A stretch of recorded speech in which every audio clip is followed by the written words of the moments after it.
Hello, that's Brett back there. Who are you? Hi, Charlie. It's Charlie, our sound guy. I'm Sekou. I play drums with Brett. We're setting up for a show, the last of a short run we have in the States, and I am going to do a rig rundown update of my kit.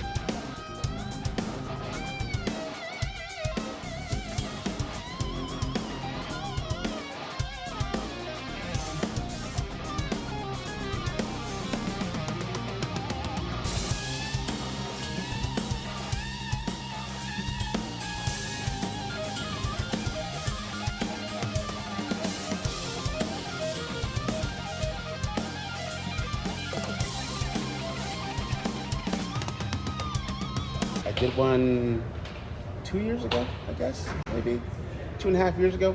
But this kit's changed a little bit in some significant ways, so I thought I'd make one. Actually, I do get asked about this quite a bit, so I thought I'd have a point of reference to show everyone the new BW kit. The first thing you might notice is that it's an all concert tom kit, which means that all the toms are single-sided. It's a very interesting sound. It's it's obviously very reminiscent of like the Phil Collins 80s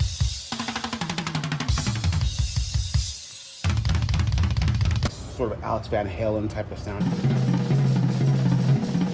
They are DW Jazz Series 9-ply shells, and I could not be happier. They sound just like we want them to sound. So we've got an 8, 10, 12, 14, 16, and then the two, what does DW call them sometimes? Anyways, two of those octobans. The kick drum is a 26 by 16, and then we've got the 20-inch, 20 by 2 pancake drum here.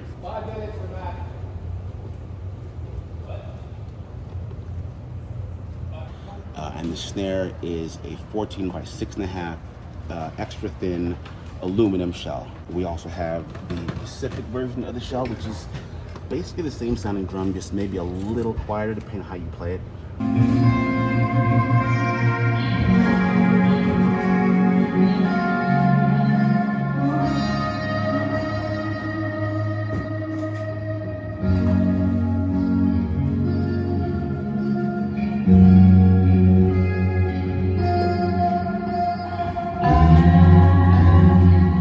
Obviously, the configuration is a little interesting. So what I used to have was those toms, the 8 and the 10-inch were over the hi-hat. More and more the songs called for really fast sweeping parts, and I would get jammed up and kind of have some apprehension. I spent I want to say about 8 months in my head trying to build this before we ordered the shells. Just trying to get everything, all the hardware right, trying to figure out how it would work. You don't know until you have the pieces in front of you how you're going to get them to sit the way they want to.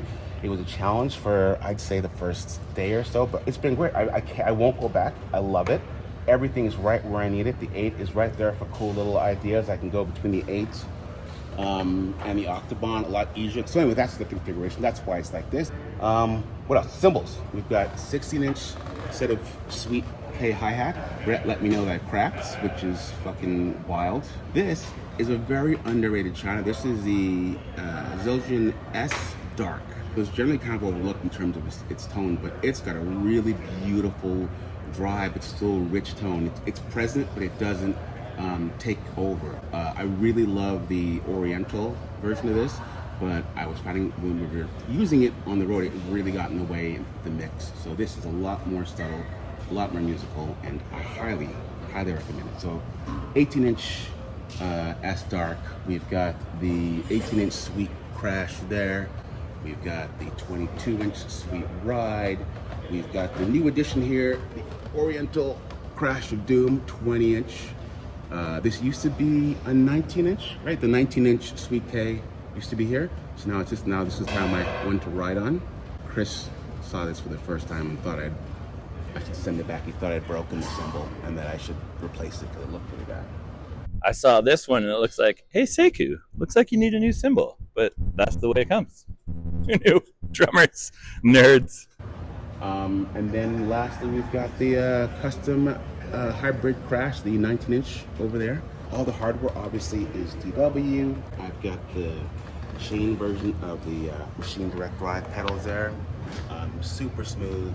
I've been, you know, a lead double bass drum player.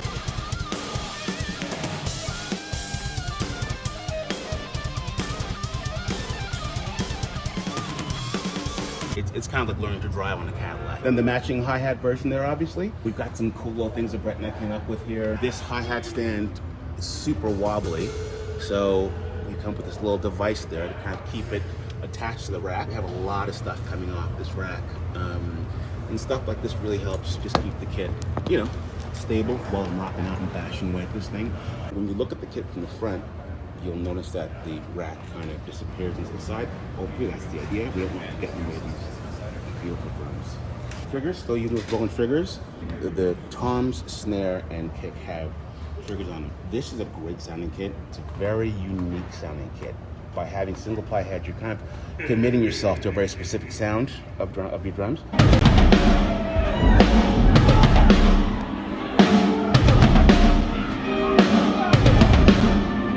And we have a lot of songs we play that don't sound like, you know, like concert toms. We have samples that we will lay over top. They're wired into Ableton, so the kit will actually change depending on the song. So you'll have the raw, rich, beautiful sound. This kit as a bass, and then, like, you know, maybe something with like tea towels on it or something for a muted sound, a different sound than what we have here. So yeah, that's what we've been doing with the rolling triggers. Still, those are still working great for us. What am I forgetting? Right, that's right. Porter and Davey, still rocking the BC2 Porter and Davey. I've had this for about 10 years, so all things considered, it's doing pretty good. This is my secret weapon here, my thumper throne. They call it a tactical throne. So it, you know, it delivers some pretty serious beefy shockwaves from my kick drum. It's got some shocks in it. And it sends some vibrations to his buttocks when he hits the kick drum, I believe. I don't know. I don't know what any of this stuff does. Let's show him the setup here. So the trigger goes from the kick into this guy, and this sends basically like an 808, like a rolling to the seat. So every time I hit the kick drum, I get that response. I get that signal response. It really helps me not work as hard when I'm hitting the bass drum. We play, you know, a lot of loud songs, a lot of fast songs. If I'm struggling to try and make up for physically hearing my kick every night through every set, I'm gonna be exhausted by the time halfway through the set. So that way it goes to the seat. I don't work as hard. It feels amazing. It feels powerful. Boom, boom, boom, boom, boom, boom, boom, boom, boom, boom, boom, boom, boom. Oh, you can feel that in your butt, eh? Wowzers. I guess that's it. Like I said, the kit is effectively the same kit from a couple years ago. We've just moved over to the concert tom, which I was initially a little apprehensive about. This is kind of more Ian, our lead guy's dream. He's wanted this for a long time. I've known him for about 20 years, and he's wanted this for about 20 years. And I always kind of fought him because, you know, concert toms are great, but they're a very specific sound. And if you want to go for a different kind of ballady sound or something, you know, like, what do you do? We saw that with the triggers. We have the best of all worlds with that. They look rad and they sound incredible. I want to thank Steve Vega over at DW, who's my rep, and he's the one who kind of walked me through the shell selection and to kind of let me know which construction would be best for what we were going for, which is a pretty specific sound, you know, not just a blanket sound. And that's it. See you out there. If you come out to a show, please come say hi. I'm happy to meet folks and answer questions and take pictures and stuff. So don't be shy, all right? That's it. See you guys later. Bye. Yeah, it really goes right into your seat here.